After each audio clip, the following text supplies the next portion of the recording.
ನಮಸ್ತೆ ಕನ್ನಡಿಗರೇ, ನಾನು ನಿಮ್ಮ ಮೈಸೂರು ಲೋಕೇಶ್. ನಿಮಗೆ ಒಂದು ಊಟಿದ ಚಿಕ್ಕ ವ್ಯೂ ತೋರಿಸ್ತೀನಿ, ನೋಡ್ಕೊಳ್ಳಿ.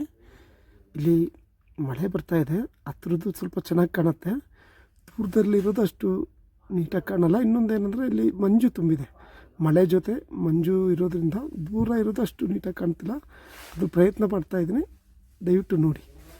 ಇದು ಊಟಿ ಸೆಂಟ್ರು ರೋಡ್, ಇದು ತೋರಿಸ್ತೀನಿ ನೋಡಿ. ಇದು ಊಟಿಲಿರೋ ಸೆಂಟ್ರ್ ರೋಡ್, ಇದು ಮೇನ್ ಸೆಂಟ್ರ್ ರೋಡ್, ಇದು ಬಸ್ ಸ್ಟ್ಯಾಂಡ್ಗೆ ಕನೆಕ್ಟ್ ಆಗುತ್ತಿದ್ದು. ಹಾಗೆ ಅಕ್ಕಪಕ್ಕ ಸೀನರಿಗಳಿದೆ, ಹಾಗೆ ನೋಡ್ಕೊಳ್ಳಿ. ಬಿಲ್ಡಿಂಗ್ಗಳು ತುಂಬ ಇದೆ, ನಾನು ಹೃದಯ ಭಾಗದಿಂದ ತೆಗಿತಿರೋದು. ಅದು ದೂರ ಇರೋದಷ್ಟು ನೀಟಾಗಿ ಕಾಣಲ್ಲ, ಮಂಜು ತುಂಬಿದೆ ನೋಡಿ. ಅಲ್ಲಿ ಒಂದು ದೊಡ್ಡ ಬಿಲ್ಡಿಂಗ್ ಇದೆ, ಓಕೆ, ಬೆಟ್ಟದ ಮೇಲೆ ಒಂದು ದೊಡ್ಡ ಬಿಲ್ಡಿಂಗು. ಹಾಗೆ ಇಲ್ಲೊಂದಿದೆ, ಎಲ್ಲ ಮಂಜು ತುಂಬಿದೆ, ಇಲ್ಲಾಂದರೆ ಸ್ವಲ್ಪ ನೀಟಾಗಿರೋದು ನೋಡಿ.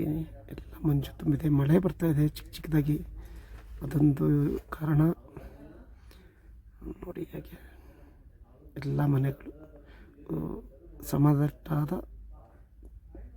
ಕೆಳಗಡೆ ಇರುವಂಥ ಸಮತಟ್ಟಾದ ಮನೆಗಳು. ಇದು ಬೆಟ್ಟದ ಮೇಲೆ ನೂರಾರು ಸಾವಿರಾರು ಮನೆಗಳಿದೆ ನೋಡಿ, ಚಿಕ್ಕ ಚಿಕ್ಕದಾಗಿ ಸಾವಿರಾರು ಮನೆಗಳಿದೆ.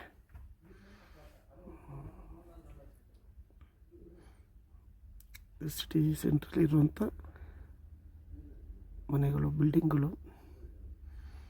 ತಂಪಿದೆ ವಾತಾವರಣ, ಆದರೆ ಮಳೆ ಮಂಜಿನಿಂದ ಸ್ವಲ್ಪ ನೀಟಾಗಿ ಕಾಣ್ತಿಲ್ಲ, ದೂರ ಇರೋದು ನೋಡಿ. ಓಕೆ, ಬಾಯ್.